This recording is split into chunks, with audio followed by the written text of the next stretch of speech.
안녕하세요, 보험투 정희주입니다. 오늘은 실비보험 전환하는 거에 대해 말씀을 드려볼 건데요. 실비는 예전 거가 무조건 좋다 이렇게 얘기하시는 분도 있고, 아니다, 최신 걸로 갈아타는 게 더 좋다 이렇게 얘기하시는 분도 있어요. 그래서 많은 분들이 대체 어떻게 하는 게 더 좋냐 헷갈려 하시는데, 그런데 사실 이게 실비는 가입 시기에 따라서 보장 내용이 다 다르기도 하고 사람마다 활용하고 있는 방법이 다 달라서 어떤 실비가 더 좋다 이렇게 단정 짓는 건 좀 어려워요. 누군가에겐 예전 실비가 더 좋을 수도 있고 누군가에겐 최근 실비가 더 좋을 수도 있는 거죠. 정말 중요한 건 어떤 실비가 나에게 맞는 실비인지 제대로 아셔야 하는 거예요. 내가 잘 활용할 수 있는 실비를 선택하는 게 무엇보다 중요합니다. 그래서 오늘은 구실손부터 3세대 실비를 가지고 계신 분들이 현재 시점 가장 최신 실비인 4세대 실비로 전환을 하는 게 유리할지, 아니면 그냥 과거 실비를 유지하는 게 유리한 건지 정리를 해드릴 거고요. 그리고 또 아직 어떤 곳에서도 이야기하지 않은 꿀팁도 하나 알려드릴 거예요.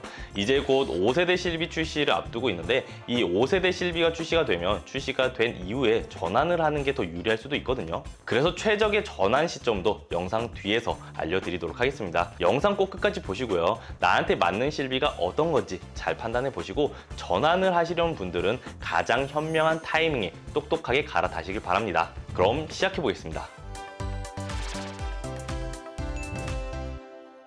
여러분들은 여러분들이 가입한 실비가 몇 세대인지 알고 계시나요? 어떤 실비를 가지고 있는지도 모르고 보험료만 계속 내고 계신 분들이 많은데, 실비를 가입한 시기에 따라 보장 내용이 다 달라서 내 실비가 어떤 실비인지부터 정확히 알고 있어야 합니다. 가장 먼저 2009년 7월까지 판매된 구실손이 있어요. 이땐 표준화되기 이전이어서 보험사마다 약간씩 보장의 차이가 있을 수 있고요. 이 이후 실손부터는 전 보험사의 약관이 통일이 돼서 보장의 차이가 없다고 보시면 됩니다. 그 다음은 2009년 8월부터 2013년 3월까지 판매됐던 1세대 실비입니다. 2세대는 2013년 4월부터 2015년 8월까지 1차, 2015년 9월부터 2015년 12월까지 2차, 2016년 1월부터 2017년도 3차까지 여러 차례 개정이 됐고요. 세 번에 걸쳐 약간씩 바뀌면서 세부 보장 내용이 조금씩 달라졌습니다. 그리고 2017년 4월부터 2021년 6월까지 판매된 3세대 실비, 마지막으로 2021년 7월부터 현재까지 판매되고 있는 4세대 실비가 있습니다. 이제 그럼 내가 가지고 있는 실비가 어떤 건지 다들 아셨죠? 지금부터는 각 세대별 실비랑 현재 판매되고 있는 4세대 실비랑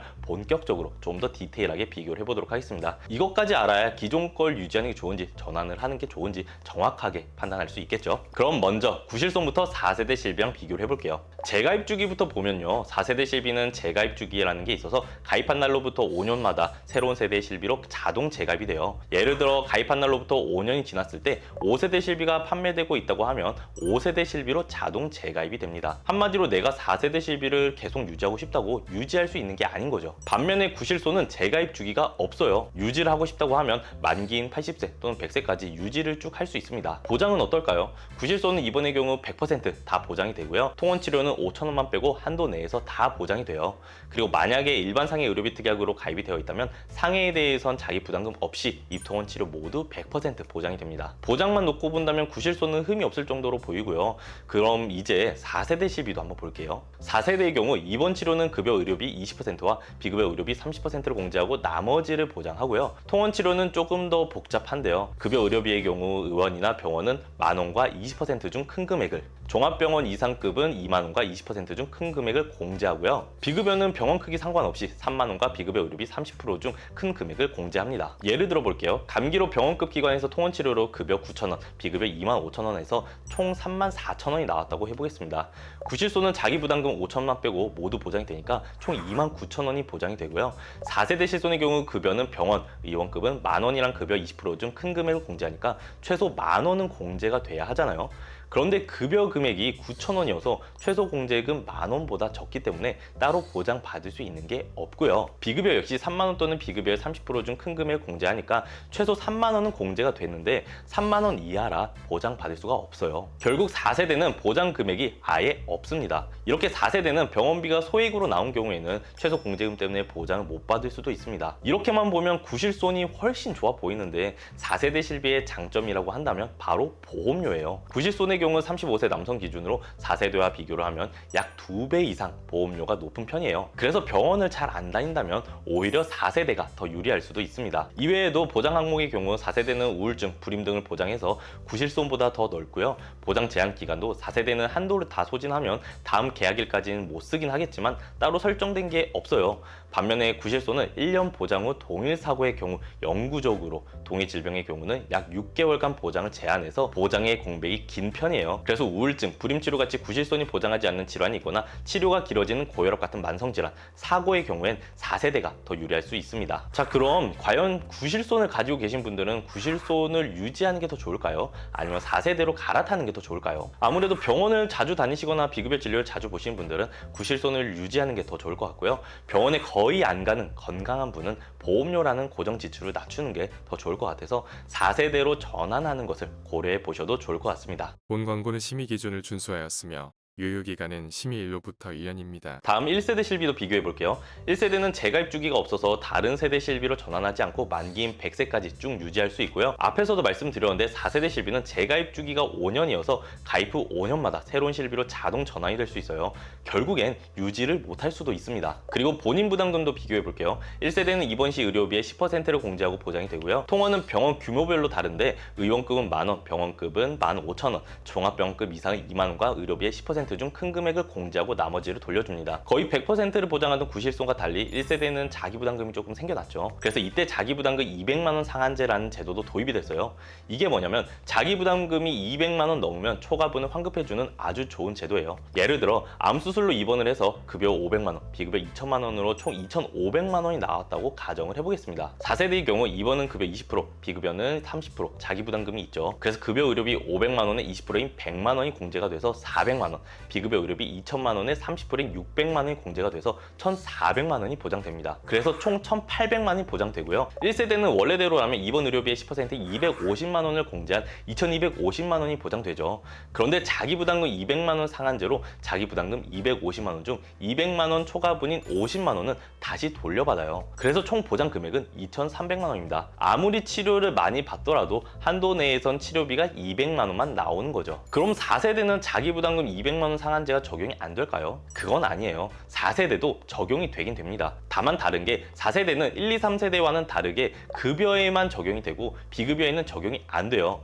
그래서 급여 자기부담금이 100만원 밖에 안 되는 이 4세대 실비의 사례에선 따로 적용이 안 되니까 보장 금액이 달라지지 않아요. 결국 같은 상황이지만 두 실비의 보장 금액 차이는 500만원으로 1세대가 더 많은 금액을 지급받을 수 있습니다. 그럼 보험료는 어떨까요? 1세대 역시 4세대와 비교를 하면 약 2배 이상 보험료가 높은 편이고요. 그리고 또 보장 항목도 보면 1세대가 많이 늘어나긴 했지만 여전히 4세대가 더 넓은 편입니다. 자, 그럼 1세대 실비를 가지고 계신 분들은 유지를 하는 게 좋을까요? 아니면 4세대 실비를 전환을 하는 게 좋을까요? 1세대는 자기부담금 200만원 상한제 때문에 확실히 치료비 부담을 덜 수 있는데 여기서도 중요한 게 비급여도 보장해준다는 거예요.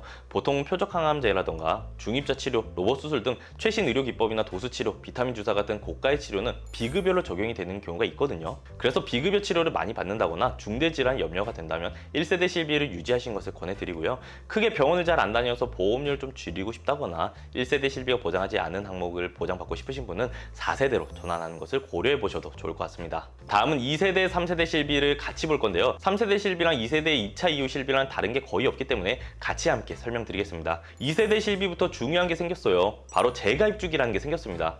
재가입 주기가 15년이어서 내가 원치 않더라도 가입 후에는 15년마다 판매되고 있는 현행 실손으로 재가입될 수 있습니다. 그래서 사실 2세대 실비 이후부터는 보험료가 좀 부담이 된다고 하면 굳이 유지할 메리트가 크게 반감이 돼요. 왜냐하면 어차피 나중엔 최신 현행 실비로 재가입이 되니까 2세대 실비를 계속 유지하고 싶어도 유지할 수가 없는 거죠. 이 부분 굉장히 중요하고요. 2세대, 3세대 실비가 가장 크게 달라진 점은 바로 본인 부담금인데요.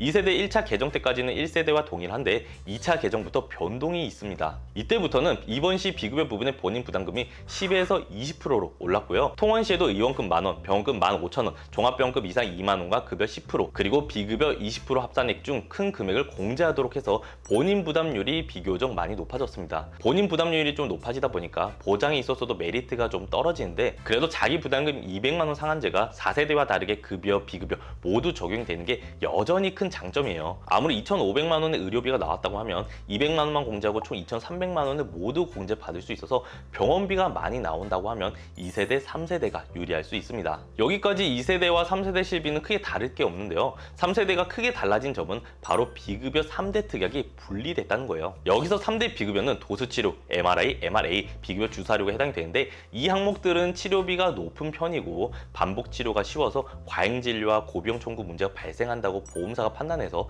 따로 분리를 시켰고요. 도수치료, 체외 충격파, 증식치료는 연간 350만 원 50회, 비급여 주사료는 연간 250만 원 50회, MRI, MRA는 1년의 횟수 제한 없이 300만 원 한도로 보장 한도가 좀 줄었습니다. 비급여 3대 특약은 4세대랑 동일한데, 본인 부담금이 3세대는 비급여 30%와 2만 원 중 큰 금액을, 4세대는 비급여 30%와 3만 원 중 큰 금액을 공제합니다. 최소로 공제된 금액이 4세대가 3만 원으로 2만 원인 3세대보다 만 원 더 높은 거죠. 그리고 보장 항목은 여전히 4세대가 가장 넓은 편이고요. 2세대 3차부터는 정신과 질환의 일부도 보장이 가능해졌습니다. 그럼 2, 3세대 실비를 가지고 계신 분들은 유지를 하는 게 좋을까요? 아니면 4세대 실비로 전환을 하는 게 좋을까요? 1세대와 마찬가지로 비급여 병원비가 많이 나오는 게 크게 좀 걱정이 되거나 중대질환이 염려가 된다면 유지하시는 걸 권해드리는데요. 그런데 아셔야 하는 게 2, 3세대 실비는 15년 재가입 주기가 있어서 어차피 결국엔 다른 현행 실비로 전환을 할 수밖에 없어요. 굳이 애써 유지할 필요가 크게 없는 거죠. 그래서 크게 지금 병원에 다니는 편이 아니고 보험료를 좀 줄이고 싶으신 분들은